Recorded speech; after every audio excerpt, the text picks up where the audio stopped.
So the next thing I want to look at is this power steering pump. It is bone dry, but it's not squealing, which makes me think that the pump is probably burnt up. But I have some Mercon 5 transmission fluid that I'm going to put in it. Oh, you need power steering fluid. Da, da, da, da, da, da. Just going to give it a good pour in there.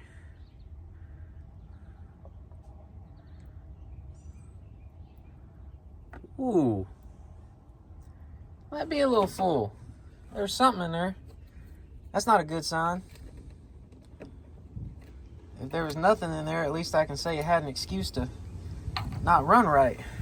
Well, I just tried to turn it on and see what it would do, and everything stopped working. So I'm thinking I either blew a fuse, which I doubt, or one of the battery terminals is not working right anymore. All right, I took the terminals off, cleaned them up, put them back on there, kind of loose, it runs. It's squealing now and it kind of works. So I guess it was low on fluid. So when you do this, you got to make sure to turn the steering wheel all the way to the left and then back all the way to the right. And then all the way to the left again and all the way to the right again. And that gets the fluid pumped through everything. If you don't do this, you're not going to have the right level of fluid. See how it's already dying down again? Need some more fluid in it. Go ahead and fill it back up, but you see how it's aerated in there? This means it's low on fluid, so you need to crank it up and keep going all the way to the left, all the way to the right. You want to do that a bunch of times just to make sure you get all the air out of it, but you want to keep making sure it's filled when you do it. For a drive, it's running pretty rough. It probably needs a tune-up. I put some fuel cleaner in it, or injector cleaner in it with 5 gallons of gas. So it seems to be doing all right. It shifts all right and everything like that. Clutch definitely feels a little worn out, but that's not that big of a deal. So yeah, power steering's good though. Quiet and it works. So I'll check that, and if it's all good, that'll be it for today. And we're back. This is several days after the last video. I just got tied up with some things, but I want to check the oil in this thing. So I did just drive it around the block. So let me get this proper. So I don't know if you can see, but the oil is right in the middle of the fill line. So the oil level's fine. It doesn't look too black, but that's just on the stick. It has been sitting for several years, so I'm going to change it either way. And there is also all the gaskets inside indicating some kind of oil leak, which is pretty obvious. But there was an oil pan gasket as well. I haven't been under it yet. We're finally back. And again, a few days later. And I got the truck on the lift finally. Taking a little load off in a seat for a different truck. I got to change the oil in it. Doesn't look too bad on the stick, but it's been sitting for several years, so I'm going to put a little bit thicker than it calls for. I'll put conventional in it instead of synthetic. And I'm also going to check out the underside of it while I'm down there. So let's get to it.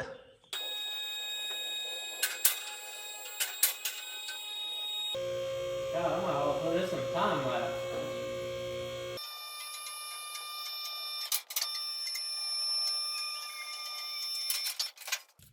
I got my specialty Pittsburgh ratchet, 1/2-inch ratchet. It's a 22 millimeter. I don't know. It's probably standard, but that's just what I grabbed.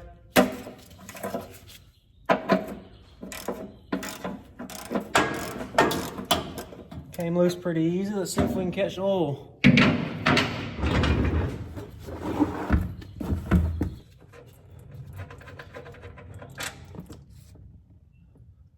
Oil's a little bit dark. I can still kind of see through it though. It must not have been that old. One thing I'm not used to seeing, this has a washer on it. Not used to seeing that on these older models. It did look like that this washer was leaking. It is pretty flat. Camera ain't gonna focus on it. But I'm just gonna slap it right back on there because, well, to be honest, I don't care all that much. Get our specialty Pittsburgh. Push this forward a little bit. And just snug it on down. You don't want to over tighten it, but you definitely don't want it to be loose. So I'm just gonna kind of go at the end of it. That's tight to me. I would typically recommend getting a Motorcraft filter like the one that was on it. Mm-hmm. I'm not talking to you. You're all right. I would typically recommend getting a Motorcraft filter. I got a Wix because I didn't have a Motorcraft filter, so I'm just gonna put that on anyway. If I was gonna get anything other than brand name, I'd get a Wix. That's hand tight. I look funny up here. Got the new filter on, got it hand tight, got the drain plug snugged up. Underside of it's got a nice coat of oil on it, keep rust off of it. Looks like I got, that's a cover. I think I got 2 metal tanks. He said he didn't use the rear tank, and I don't know why, but it's a metal tank, so I'm not super excited about it, but it's super easy to get out of there, so I might be pulling it sometime. I think the differential might have been leaking at one point or another, but I'm not quite sure about that. It's got the one pipe into the muffler and switches the dual tips. I like the look of that. Don't sound too bad neither. So I'm gonna load this thing down and put some oil in it. This truck's got at least 150,000 miles on it, if not 250,000. So I am putting Rotella T4 1540 conventional in it. It's got some valve train noise and everything like that, and putting some thicker oil in these older worn out engines ain't gonna hurt nothing. All the gaps and everything, all the tolerances are a little bit bigger than they were from the factory. Might be wondering why I got such a big funnel on here. I've been known to make a lot of messes.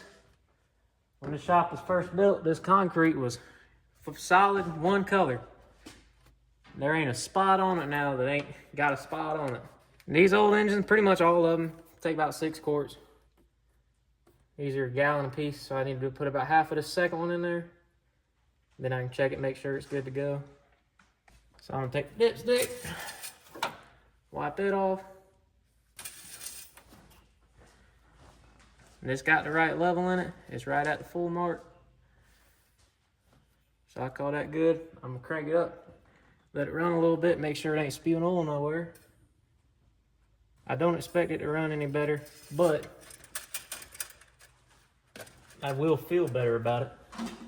You know, in the end, really, that's all that matters is how you feel.